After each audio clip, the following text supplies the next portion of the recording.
ketika kita mendapatkan cobaan dalam bentuk kefakiran, kemiskinan, kesusahan, ada beberapa hal yang perlu saya jelaskan.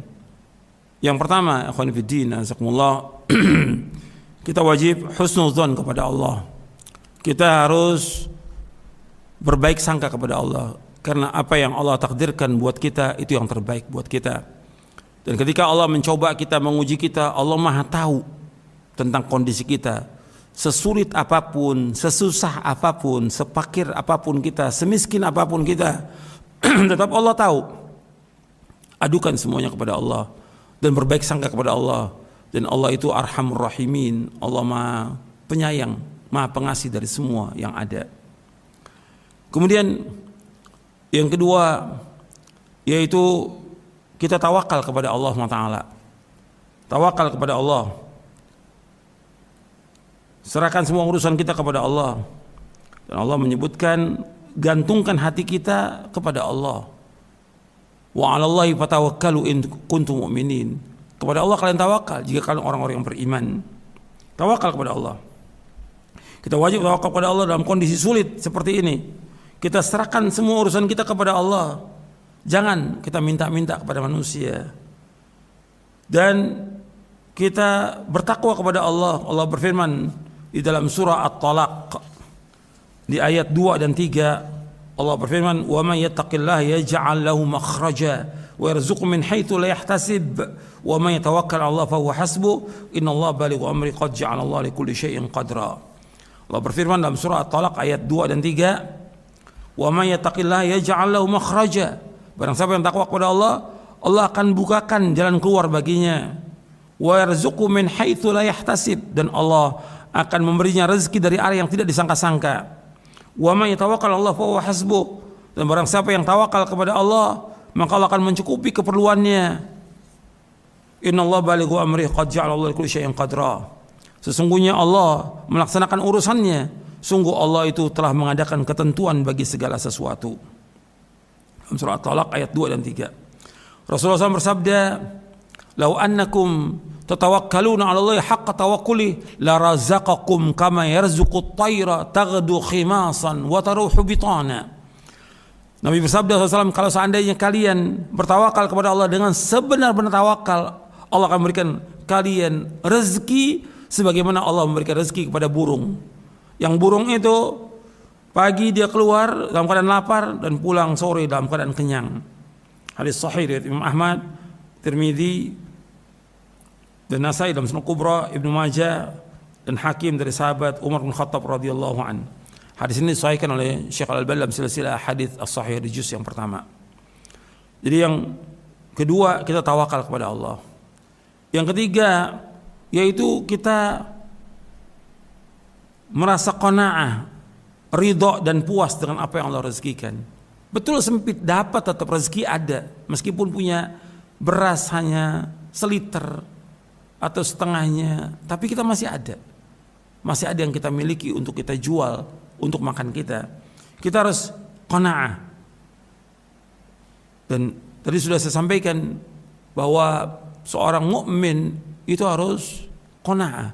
Qad aflaha man aslama wa ruziqa kafafan wa qanna Allah bima ata. Nabi bersabda, sungguh berbahagia siapa? Orang muslim. Dan diberikan rezeki cukup, pas-pasan, dan dia qanaah. Hadis sahih riwayat Muslim. Nabi SAW bersabda, "Inna Allah tabaraka wa ta'ala yabtali 'abdahu bima 'ata. Faman radiya bima qasama Allahu lahu barakallahu lahu fihi wa wassa'ahu. Wa ma lam yarda lam yubarik lahu." Rasulullah SAW bersabda, sesungguhnya Allah tabaraka wa ta'ala menguji hambanya dengan apa yang Allah karuniakan, dengan apa yang Allah rezekikan kepadanya. Barang siapa yang redha, dia menerima dengan puas rezeki yang Allah berikan kepadanya yang pas-pasan itu, maka pasti Allah akan memberkahinya dengan meluaskan, melapangkan rezekinya. Dan barang siapa yang tidak redha dengan rezeki yang Allah berikan, tidak puas, maka pasti Allah tidak akan memberkahinya. Hadis sahih diriwayatkan oleh Imam Ahmad dan Baihaqi dalam Syu'abul Iman, disahihkan oleh Syekh Albani dalam Sahih Al-Jami' As-Shaghir. Yang menyebutkan di sini Allah menguji hambanya dengan apa yang Allah berikan. Rezeki kita sedikit, pas-pasan, tapi kita redho, puas, Allah akan luaskan rezeki itu. Tapi ketika kita tidak redho, mengeluh, berkeluh kesah, Allah nggak akan berkahi rezeki itu. Kemudian Nabi juga bersabda SAW, man asbaha minkum aminan fi sirbihi, mu'afan fi jasadihi, indahu qutu yaumi fa ka'annama hizat lahu dunya. Man asbaha minkum aminan fi sirbihi, barang siapa di antara kalian berada pagi hari dalam keadaan aman pada dirinya, mu'afan fi jasadihi, dan merasa sehat badannya, indahu qutu yaumihi, dia hari itu mempunyai persediaan makanan untuk hari itu aja, untuk besok nggak ada, cuma punya hari ini aja. Fa ka'annama hizat lahu dunya, maka seolah-olah dia telah diberikan dunia seisinya ini. Bayangkan antum, kita ini merasa aman, nggak ada gangguan, nggak ada musuh, nggak ada rasa takut. Yang kedua, kita sehat dikasih sama Allah. Yang ketiga, kita punya beras atau makanan cukup buat hari ini aja. Besok kita nggak tahu, nggak punya kita. Maka kata Nabi SAW, dia memiliki dunia ini. Hadis ini hasan, diriwayatkan oleh Imam Bukhari dalam kitabnya Al-Adabul Mufrad, Tirmidzi, Ibnu Majah dan selainnya dari sahabat Ubaidullah bin Mihsan Al-Ansari. Hadis ini hasan, dihasankan oleh Syekh Al-Albani dalam silsilah hadits as-sahihah. Kemudian yang keempat, tidak boleh hasad kepada orang lain. Ketika kita kondisi susah, miskin, fakir, pas-pasan, jangan kita dengki pada orang. Karena masing-masing Allah sudah berikan rezeki itu. Allah luaskan, Allah sempitkan. Apa yang Allah takdirkan buat kita itu yang terbaik. Allah berfirman dalam surah An-Nisa ayat 32, "Wala tatamannaw ma faddalallahu bi ba'dakum 'ala ba'd. Lirijal nasibu mimma iktasabu wa linnisa nasibu mimma iktasabna was'alullaha min fadlihi innallaha kana bikulli syai'in 'alima." Janganlah kamu iri terhadap karunia yang Allah lebihkan kepada sebagian kalian dan sebagian yang lain. Karena bagi laki-laki ada bagian dari apa yang mereka usahakan, dan bagi perempuan pun ada bagian yang mereka usahakan. Mohonlah kepada Allah sebagian dari karunia-Nya, sungguh Allah itu Maha mengetahui segala sesuatu. Surah An-Nisa ayat 32. Kemudian yang selanjutnya, yang kelima, kita syukur. Artinya dengan rezeki yang Allah berikan ini, kita syukuri. Sedikit rezeki itu, tapi syukur kepada Allah. Allah berfirman, la in syakartum la azidannakum wa la in kafartum inna adzabi lasyadid. Kalau kalian bersyukur, Allah akan tambah nikmatnya kepada kalian. Kalau kalian kufur, azab Allah sangat pedih. Dalam surah Ibrahim ayat 7. Yang keenam, dalam kondisi kita susah begini, kita banyak istighfar. Istighfar, minta ampun kepada Allah. Allah berfirman di dalam surah Nuh, Nabi Nuh berkata kepada kaumnya, "Faqultu astaghfiru rabbakum innahu kana ghaffara yursilis samaa'a 'alaikum midrara wa yumdidkum bi amwali wa banin wa yaj'al lakum jannati wa yaj'al lakum anhara." Kata Nabi Nuh alaihissalam, maka aku berkata kepada mereka, mohonlah ampun kepada Allah, minta ampun, istighfar, sungguh Allah itu Maha Pengampun. Allah akan menurunkan hujan yang lebat dari langit kepadamu, dan Allah memperbanyak harta dan anak-anakmu, dan mengadakan kebun-kebun untukmu, dan mengadakan sungai-sungai untukmu. Surah Nuh ayat 10 sampai 12. Kemudian yang ketujuh, kita sungguh-sungguh ibadah kepada Allah. Meskipun kita fakir, miskin, tetap kewajiban ibadah wajib kita laksanakan. Sholat 5 waktu. Kemudian juga kita iringi dengan sholat-sholat rawatibnya, sholat-sholat sunat, sholat malam, berzikir kepada Allah, tetap laksanakan. Doa kepada Allah, berbakti pada orang tua, membantu orang-orang yang susah, tetap. Meskipun nggak ada harta, nggak punya apa, dengan tenaga kita. Terus kita laksanakan ibadah. Kalau terus kita beribadah kepada Allah, Allah akan cukupi kita. Nabi bersabda SAW, Allah berfirman, innama hadits qudsi, kata Allah, ya bena Adam, tafarraq li ibadati amla sadraka ginan wa asudda faqrak, wa illam taf'al wa illa taf'al mala'tu yadayka syugla wa lam asudda faqrak.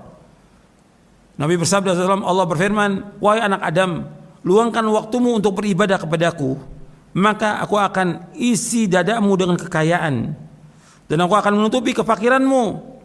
Jika engkau tidak melakukannya, maka aku akan mengisi tanganmu dengan kesibukan, dan aku tidak akan menutupi kefakiranmu. Hadis sahih diriwayatkan oleh Imam Ahmad, Tirmidzi, Ibnu Majah dan Hakim dari sahabat Abu Hurairah radhiyallahu an. Dan disahihkan oleh Syekh Al-Albani dalam silsilah hadis as-sahihah di juz yang ketiga.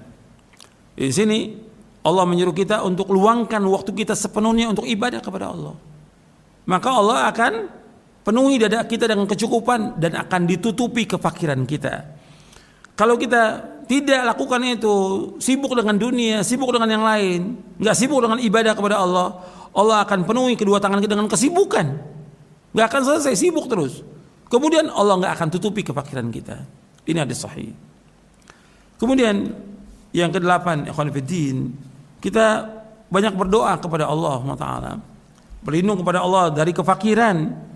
Di antara doa yang Nabi ajarkan sallallahu alaihi wasallam, Allahumma inni a'udzubika minal ajzi wal kasali wal jubni wal bukhli wal haram wal qaswati wal ghaflati wal ainati wal dhillati wal maskana wa a'udzubika minal faqri wal kufri wal fusuqi wasyiqaqi wan nifaq was sum'ati war riya wa a'udzubika minas samam wal bakam wal junun wal juzam wal baras wa sayyi'il asqam. Ya, Nabi berlindung kepada Allah, Allahumma inni a'udzubika minal ajzi wal kasali wal jubni wal bukhli wal harami wal qaswati wal ghaflati wal ailati wal dhillati wal maskana wa a'udzubika minal faqri wal kufri wal fusuqi wasyiqaqi wan nifaqi was sum'ati war riya wa a'udzubika minas samam wal bakam wal junun wal juzam wal baras wa sayyil asqam. Ya Allah, sesungguhnya aku berlindung kepadamu dari kelemahan, kemalasan, sifat pengecut, sifat kikir, itu bakhil, pelit, umur pikun, kekerasan hati. Aku berlindung kepada engkau dari kekerasan hati, lalai, berat tanggungan, kehinaan dan kerendahan.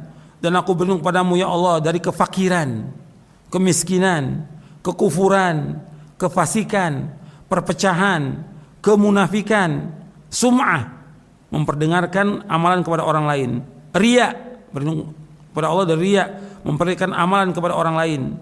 Dan aku berlindung kepadamu dari tuli, dari bisu, dari gila, dari penyakit lepra, penyakit belang, dan keburukan berbagai macam penyakit. Hadis ini sahih, diriwayatkan oleh Imam Hakim dalam kitabnya Al-Mustadrak, dan juga Ibnu Hibban dalam kitab Mawaridud Dhama'an, disahihkan oleh Syekh Al-Albani dalam Sahih Jami'us Shaghir, dan juga dalam kitabnya Irwaul Ghalil fi takhriji ahadits Manaris Sabil di juz yang ketiga. Kemudian juga kita berlindung kepada Allah, Allahumma inni a'udzubika minal faqri wal qillati wal dhillati wa a'udzubika min an adlima au udlama. Allahumma inni a'udzubika minal faqri wal qillati wal dhillati wa a'udzubika min an adlima au udlama. Ya Allah, sesungguhnya aku berlindung padamu dari kefakiran, kekurangan, kehinaan, dan aku berlindung kepadamu dari menzalimi atau dizalimi. Hadis ini sahih, diriwayatkan oleh Imam Nasa'i dan Abu Daud. Kemudian juga kita berlindung kepada Allah, Allahumma inni a'udzubika min jahdil bala wa darakis syaqa wa su'il qada wa syamatatil a'da. Allahumma inni a'udzubika min jahdil bala wa darakis syaqa wa su'il qada wa syamatatil a'da. Ya Allah, sesungguhnya aku berlindung padamu dari susahnya bala, hinanya kesengsaraan, keburukan qada, dan kegembiraan para musuh. Ini doa-doa perlindungan yang kita bisa baca di waktu sholat kita, di waktu sujud. Kita baca antara adzan dan qomat di tengah malam, atau ketika kita sedang berpuasa di bulan Ramadan ini. Kita banyak berdoa kepada Allah Taala sehingga Allah menghilangkan kesulitan, kesusahan, kefakiran, kesengsaraan, dan juga sifat-sifat yang jelek lain dari berbagai macam penyakit, agar kita dijauhkan oleh Allah.